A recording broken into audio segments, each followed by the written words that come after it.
search for soul. I feel like we all go through this in our lives and we're like, what really matters? We're so distracted and we're so in our heads and we get fed so much information and we're in our minds and we're obsessed with our bodies, but it's like, what really matters here?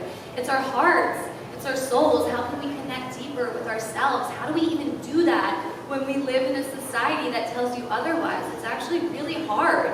I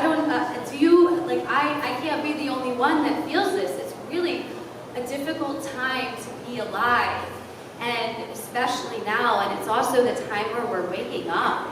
I feel like this massive revolution happening in my body with everything that's going on in the world right now. There's also such a call for people to stand firm so deeply and really embody what it means to be alive, what it means to live from the heart, what it means to live from your soul, and what is your message to the world. Because for me, nothing else matters. And so it's been just a journey getting back to myself and not so much changing, but remembering who I am.